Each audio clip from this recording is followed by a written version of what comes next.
ಇವತ್ತು ಒಂದು ವಿಶೇಷ ಕಾರ್ಯಕ್ರಮದಲ್ಲಿ ನಾನಿದ್ದೀನಿ. ಯಾಕಂದರೆ ಇವತ್ತು ತುಂಬ ಅದ್ಭುತವಾದಂತಹ ಒಂದು ಸಂದರ್ಶನ ಅಂತ ಹೇಳ್ಬೋದು. ಯಾಕಂದರೆ ಇವ್ರ ಜೊತೆ ಮಾತಾಡಬೇಕು ಅಂದರೆ ಏನೋ ಒಂಥರ ನನಗೆ ವೈಯಕ್ತಿಕವಾಗಿ ನಂಗೆ ತುಂಬ ಖುಷಿ ಆಗುತ್ತೆ. ಯಾಕಂದರೆ ಅದ್ಭುತ ನಟರು ಆ್ಯಂಡ್ ಸಾಮಾಜಿಕ ಹೋರಾಟಗಾರರು, ನಮ್ಮೆಲ್ಲರ ಪ್ರೀತಿಯ ಆದ್ಯತೆಗಳ ಮುಖಾಂತರವಾಗಿ ನಮಗೆಲ್ಲರಿಗೂ ಪರಿಚಯ ಆದಂತಹ ಅಹಿಂಸಾ ಚೇತನ್ ಸರ್ ನಮ್ಮೊಟ್ಟಿಗಿದ್ದಾರೆ. ಬನ್ನಿ ಅವ್ರ ಜೊತೆ ಒಂದಿಷ್ಟು ಮಾತುಕತೆ ಮಾಡ್ತಾ ಹೋಗೋಣ. ಸರ್, ಮೊದಲನೇದಾಗಿ ಆತ್ಮೀಯ ಸ್ವಾಗತ ಸರ್. ರವಿಕುಮಾರ್ ಅವರೇ, ನಮಸ್ಕಾರ ಸರ್. ಹೇಗಿದ್ದೀರಿ ಸರ್? ಫಸ್ಟ್ ಆಫ್ ಆಲ್ ಭಾಳ ಚೆನ್ನಾಗಿದೆ.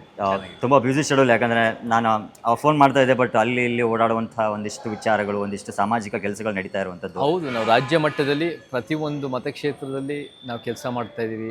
ನಮ್ಮ ಒಂದು ರಾಜಕೀಯ ಪ್ರಜ್ಞೆ ಮತ್ತು ಒಂದು ಪರಿವರ್ತನೆಯ ಹಾದಿನಲ್ಲಿ ಹೆಂಗೆ ಕೆಲಸ ಮಾಡ್ಬೋದು ಅಂತ ಪ್ರಾಮಾಣಿಕ ಪ್ರಯತ್ನ ಮಾಡ್ತಾ ಇದ್ದೀವಿ. ನಿಜಕ್ಕೂ ಖುಷಿ ಆಗುತ್ತೆ. ಯಾಕಂದರೆ ಸರ್, ನನ್ನ ಒಂದು ಮೊದಲನೇ ಪ್ರಶ್ನೆ ಏನಂತಂದರೆ, ಒಬ್ಬ ಸೆಲೆಬ್ರಿಟಿ ಆದಂಥವರು ಒಂದು ಯಶಸ್ಸಿಗೋಸ್ಕರ ಕಾಯ್ತಾ ಇರ್ತಾರೆ. ಬಟ್ ಆ ಯಶಸ್ಸನ್ನು ಸಿಕ್ಕ ನಂತರದಲ್ಲಿ ಅದನ್ನು ಉಳಿಸ್ಕೊಳ್ಳುವಂಥದ್ದು, ಅದನ್ನು ಎನ್ಕ್ಯಾಶ್ ಮಾಡ್ಕೊಳ್ಳುವಂತಹ ಸಂಖ್ಯೆನೇ ಜಾಸ್ತಿ ಇರುತ್ತೆ.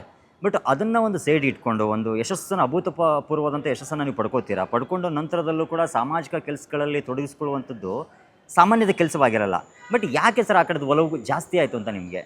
ನಮಗೆ ಎರಡು ವಿಚಾರ ಬರುತ್ತೆ ಇಲ್ಲಿ. ಮೊದಲನೇದಾಗಿ, ನೀವು ಸೆಲೆಬ್ರಿಟಿ ಆಗಬೇಕಾಗಿರೋರು ಅಥವಾ ಆಗೋ ಆಸಕ್ತಿ ಇರೋರು ಮನಸ್ಥಿತಿ ಹೇಗಿರುತ್ತೆ? ಅವರು ಸೆಲೆಬ್ರಿಟಿನೇ ಅವ್ರ ಗುರಿಯಾಗಿರುತ್ತೆ, ಅದೇ ಅವ್ರ ಉದ್ದೇಶ ಆಗಿರುತ್ತೆ. ಅದಕ್ಕೆ ಅವರು ಒಂದು ರೀತಿ ಅದ್ರ ತಕ್ಕಂತೆ ಕೆಲಸ ಮಾಡ್ತಾ ಇರ್ತಾರೆ. ನನಗೆ ಆ ಆಲೋಚನೆ ಇರಲಿಲ್ಲ. ನಾನು ಬಂದಿದ್ದು ಸೇವೆ ಮಾಡೋಕ್ಕೆ, ಜನರಿಗೆ ಹೆಂಗೆ ನಾನು ವಾಪಸ್ ಕೊಡ್ಬೋದು ಅನ್ನೋ ಉದ್ದೇಶದಿಂದ ನಾನು ಬಂದಿದ್ದು ಸಮಾಜಕ್ಕೆ. ಬೈ ಚಾನ್ಸ್ ಆಗಿ ನನಗೆ ಈ ಸಿನಿಮಾ ಸಿಕ್ಕಿ ಅದರಿಂದ ನನಗೆ ಸ್ವಲ್ಪ ಜನ ಅನೇಕರ ಒಂದು ಪ್ರತಿಭೆಯಿಂದ ನನಗೂ ಕೂಡ ಸಿನಿಮಾದಲ್ಲಿ ಹೆಸರು ಮಾಡ್ಕೊಳ್ಳೋಕೆ ಅವಕಾಶ ಸಿಕ್ತು.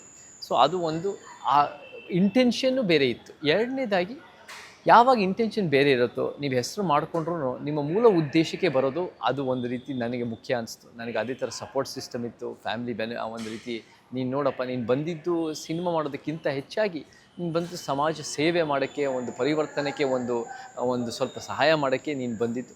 ಅದನ್ನು ನೀನು ಜ್ಞಾಪಕ ಇಟ್ಕೊಂಡು ಸಪೋರ್ಟ್ ಸಿಸ್ಟಮ್ ಇತ್ತು. ನನ್ನ ಮನಸ್ಸಲ್ಲೂ ಅದು ಯಾವಾಗಲೂ ಇತ್ತು.